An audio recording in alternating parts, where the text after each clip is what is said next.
friends, welcome to Kavithasamayalarai. இன்னைக்கு நம்ம பார்க்க போற ஸ்பெஷல் ரெசிபி சுவையான இடியாப்பம்.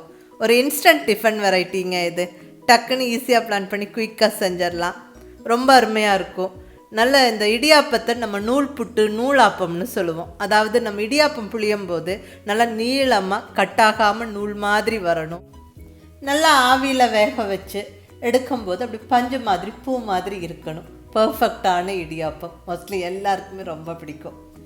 இது ஒரு அருமையான டிஃபன் வெரைட்டிங்க. பிரேக்ஃபாஸ்ட்டுக்கோ டின்னருக்கோ நம்ம ஈஸியாக குயிக்காக பிளான் பண்ணி டக்குன்னு செஞ்சிடலாம்.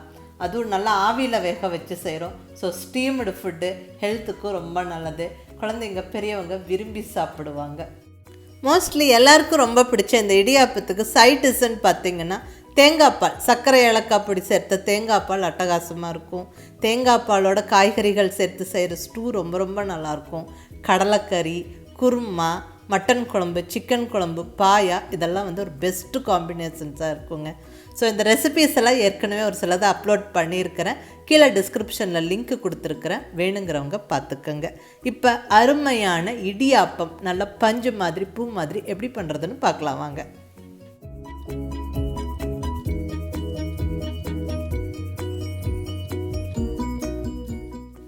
இப்போ இங்கே இடியாப்பம் ஸ்டார்ட் பண்ணிடலாம். ஃபஸ்ட்டு ஸ்டெப்பாக நம்ம அரிசி மாவை வறுத்தெடுத்துக்கலாங்க. இங்கே 1 கப்பு அரிசி மாவு நான் பேனில் சேர்த்துக்கிறேன். இதை லைட்டாக வறுத்துக்கிறேன். ஒரு 2-3 நிமிஷம் ஸ்டவ்வை மீடியம் ஃப்ளேமில் வச்சுக்கிட்டு பொறுமையாக வறுத்து விடணும். நம்ம கடையில் வாங்கின மாவாக இருந்தாலும் சரி, இல்லை வீட்டில் அரைச்ச மாவாக இருந்தாலும் சரி, லைட்டாக வறுத்துக்கிட்டு நம்ம செய்யும்போது 100% பர்ஃபெக்டாக பஞ்சு போல் நல்ல பூ மாதிரி இடியாப்பம் நம்ம செய்ய முடியும்.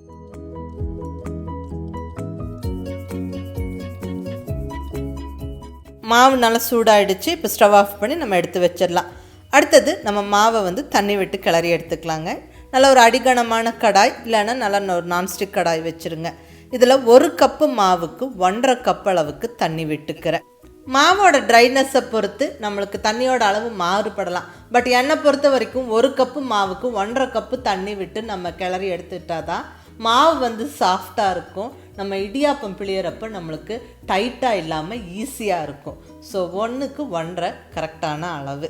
இதில் கொஞ்சமாக உப்பும் கொஞ்சம் தேங்காய் 1 ஸ்பூனும் விட்டாச்சு. நல்லா தண்ணி கொதித்ததுக்கப்புறமா மாவு சேர்க்கணும். ஒரு சைடு கிளறி விட்டுக்கிட்டே மாவு சேர்க்கணும். ஸோ நல்லா இப்படி கிளறி விட்டுக்கிட்டே சேருங்க. நல்ல மாவெல்லாம் அந்த தண்ணியோடு சேர்ந்து வரும்போது நம்ம ஸ்டவ்வை ஆஃப் பண்ணி விட்டுறணும். மாவும் தண்ணியும் நல்லா சேர்த்து ஒன்றா கிளறியாச்சு. பாருங்கள், மாவு இப்படி இருக்கணும், கொஞ்சம் ஸ்டிக்கியாக இருக்கணும். அப்போ தான் நம்மளுக்கு அது ஆறி நம்ம நல்லா பிசைஞ்சு பிழிஞ்சு எடுக்கும்போது சூப்பராக கரெக்டான பதத்தில் இருக்கும். நல்லா கிளறி விட்ட எண்ணெயை டக்குன்னு ஒரு மூடி போட்டு மூடி வச்சுருங்க. இன்னும் கொஞ்சம் அந்த சூட்டில் மாவு புழுங்கி வெந்து வரட்டும். அதுக்கப்புறம் நம்ம கை பொறுக்கிற சூடு வந்ததுக்கப்புறம் நல்லா கையை வச்சு அழுத்தி பிசைஞ்சு கொடுப்போம். இப்போ கை பொறுக்கிற சூடு வந்தாச்சு. கையை ஈரம் பண்ணிக்கிட்டு நல்லா இப்படி அழுத்தி பிசைஞ்சு கொடுங்க. மாவெல்லாம் நல்லா ஒன்று சேர்ந்து வரணும்.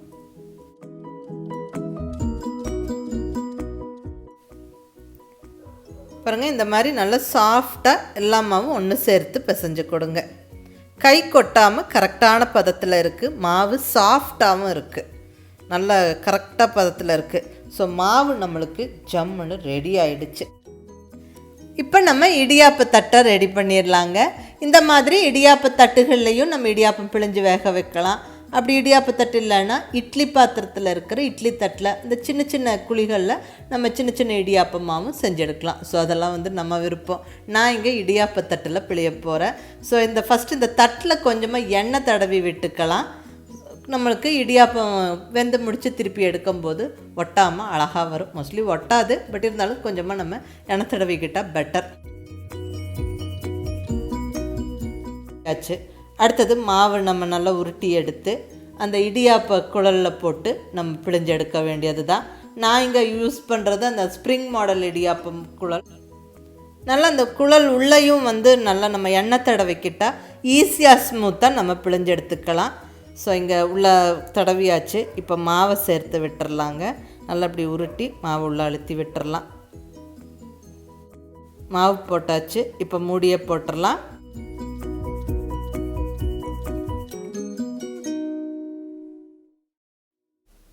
டைட்டாக க்ளோஸ் பண்ணி எண்ணெய் தடவி ரெடியாக வச்சுருக்கிற இடியாப்பத்தட்டில் நம்ம பிழிய ஸ்டார்ட் பண்ணிடலாம். பாருங்கள், அழகாக அப்படியே நூல் மாதிரி வருது, கட்டாகாமல் கரெக்டாக வருது. ஸோ நம்ம மாவு பதமாக கரெக்டாக கிளறி எடுத்துருக்குறோம். ஸோ பர்ஃபெக்டாக வருது பாருங்கள். அழகாக இப்படியே சுற்றிலும் நம்ம பிழிஞ்சு விட்டுறலாம்.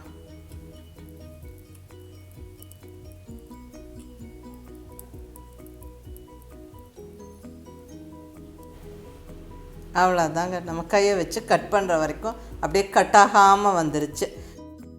எல்லா தட்டுலேயும் நம்ம இடியாப்பம் பிழிஞ்சாச்சு. அதை நல்லா அந்த ஸ்டாண்ட்லேயும் எடுத்து அடுக்கிடலாம்.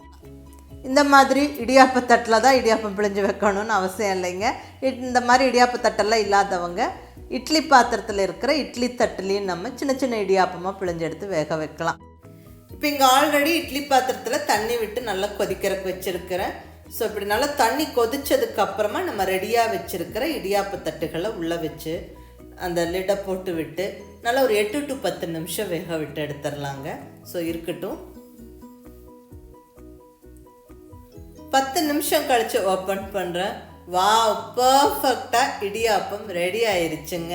நல்லா சுட சுட ஜம்முன்னு பூ போல் இடியாப்பம் 2 நிமிஷம் ஆற விட்டுட்டு நம்ம எடுத்து சர்வ் பண்ணால் அட்டகாசமாக பஞ்சு மாதிரி பூ மாதிரி அருமையான இடியாப்பம் ரெடி ஆயிடுச்சு.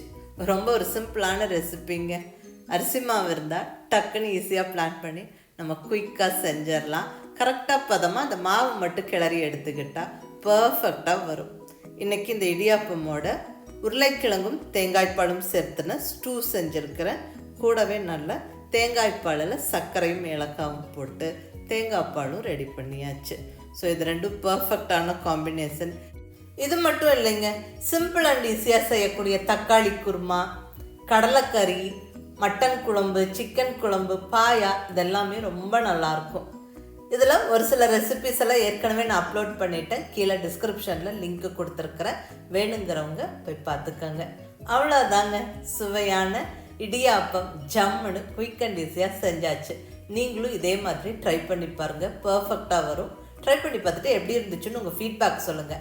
பிடிச்சிருந்தா லைக் பண்ணி, ஷேர் பண்ணி, கமெண்ட் பண்ணுங்கள். கவிதா சமையலறை சப்ஸ்கிரைப் பண்ணி என்னுடைய மற்ற ரெசிபிஸும் வீடியோஸும் பாருங்கள். தேங்க்யூ.